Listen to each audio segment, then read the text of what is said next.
So finally আজকে চলে এসেছি শিয়ালদা সিসির মার্কেটের উপরে কচুরি ঘরে। তো আজকে সন্ধ্যাবেলা ভাবছিলাম কি খাবো। তো আমরা চলে এসেছি কচুরি। এখানে পাওয়া যায় মিল্ক কেক এবং বিভিন্ন অনেক কিছু পাওয়া যায়। তো তোমাদের পুরোটাই জানাবো এবং দোকানে যে ওনার আছেন তো দাদার সাথে এবার কথা বলবো। সো দাদা কেমন আছো বলো? এই তো দাদা ভালো আছি, আপনি কেমন আছেন? নমস্কার। প্রচন্ড গরম পড়েছে, যেরকম মানে থাকা যায় ওরকম ভাবেই আছি। দোকানটা করেছেন শিয়ালদা সিসির মার্কেটে।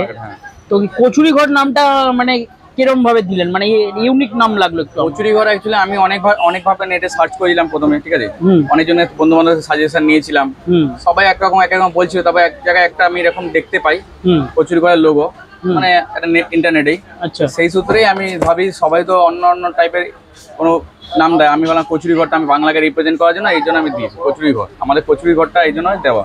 আচ্ছা, আপনার এখানে মানে কচুরি কত টাকা থেকে স্টার্টিং হচ্ছে? কচুরি আমাদের 5 টাকা করে পিস। আর অন্যান্য কি রেসিপি রেখেছেন? অন্যান্য যে বলতে আমাদের এখানে মিল্ক কেক আছে। আচ্ছা, এই হচ্ছে ক্ষীরের লাড্ডু আছে। আচ্ছা, দানাদার আছে, আমিত্তি আছে। প্রাইস কি রেখেছেন? এগুলো হচ্ছে আরো আমাদের অনেক আইটেম আছে, এখন শেষ হয়ে গেছে। এই আইটেমগুলো কি আপনাদের নিজেদের বানানো? না নিজেদের না, এগুলো আমাদের হচ্ছে আমরা এক্সপোর্ট হয় আমাদের থেকে। সব হাবড়া বনগাঁ থেকে সব আসে। ও, আমার বাড়ির ওখান থেকে। এটা হচ্ছে আপনার 10 টাকা পিস। প্রাইস কি রেখেছেন? এটা হচ্ছে আপনার 8 টাকা পিস। এটা হচ্ছে 10 টাকা পিস। হ্যাঁ, দানা হচ্ছে 6 টাকা পিস। বাহ। আর অমিত্তি হচ্ছে 7 টাকা পিস। আর কচুরি তো 5 টাকা বললেন। 5 টাকা পিস। তো এইবার আমাকে বলে দিন, দোকানটাই আপনি করেছেন, আপনি তো অন্য কিছু কাজ করতে পারতেন। আপনাকে তো দেখে আমার মনে হচ্ছে এডুকেটেড। হ্যাঁ, অবশ্যই। তো এই কনসেপ্টটা কেন? অ্যাকচুয়ালি আমি অন্য ব্যবসা আছে, আমার সঙ্গে ব্যবসা ছিল। তো আমি একটা টাইমে মানে এখন ব্যবসা অনেক ক্ষতি হয়ে গেছে। তারপরে কাজ বাজে তো পরিস্থিতি জানেন কি আছে ওয়েস্ট বেঙ্গলে, ঠিক আছে। তো তারপর আমার অ্যাকচুয়ালি প্রথম থেকে আমার একটা খাবারের কিছু করার ইচ্ছে, যে লোককে খাওয়াবো বা মানে খাওয়াতে আমি খুব ভালোবাসি লোকজনকে। তাই আমি রেস্টুরেন্ট পাই বা কোনো মানে খাবারের বিজনেসে আমার আশা ইচ্ছা ছিল, তার জন্য আমি এই কচুরির আইটেমটা করেছি।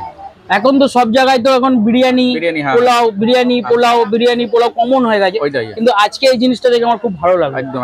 তো আপনার যে কনসেপ্টটা আমার খুবই ভালো লেগেছে। তো এবারে দাদা একটু বলে দিন, একটু আপনার দোকানের অ্যাড্রেসটা একটু বলুন। আমার দোকান হচ্ছে শিয়ালদা সিসির মার্কেট, সেক্টর 3। এটা কত নম্বর গেট দিয়ে বেরোলে পাবেন? এটা আপনার হচ্ছে 1 নম্বর গেট দিয়ে, এই আপনার 1 নম্বর গেট দিয়ে বেরিয়েই যে পার্কিংটা আছে, পার্কিং এর পাশ দিয়ে গলিটা দিয়ে ঢুকলে আমাদের সেক্টর 3 তে কচুরি ঘর বললে আমাদের। আর টাইমিংটা একটু একবার বলুন। টাইমিং হচ্ছে সকাল 7টা থেকে রাত্রি 10টা অবধি। সকাল 7টা দিয়ে মানে 10টা অবধি পাবেন, কচুরি পাবেন। মোটামুটি 9:30 অবধি এলে কচুরি পাবেনই। ঠিক, থ্যাংক ইউ দাদা, খুবই ভালো লাগলো আপনার সাথে মিট করে। তো ভবিষ্যতে কি কিছু ইচ্ছা আছে যে আউটলেট করার? অবশ্যই, তো ইচ্ছা তো ব্যবসায় তো বাড়ানো সবারই ইচ্ছা থাকে, এবং আপনাদের সাপোর্টে নিশ্চয়ই এবার লোকে যদি ভালো লাগে খেতে আমার কচুরি, নিশ্চয়ই অবশ্যই এক্সপেন্ড হবে ব্যবসা, ঠিক আছে। সো বন্ধুরা, যারা ভিডিওটা দেখছো অবশ্যই দাদাকে একটু সাপোর্ট করো, আর একটু শেয়ার করো, অনেক লাইক করো, কমেন্ট করো। কচুরিটা খেয়ে অবশ্যই জানাবে কমেন্টে কেমন লাগলো, তাই তো? অবশ্যই একদম। সো দাদা, একটা লাস্ট কোশ্চেন আমি এটাই বলবো আমার সব কাস্টমারদের উদ্দেশ্যে, যে আমাদের কচুরি এসে খেয়ে যান।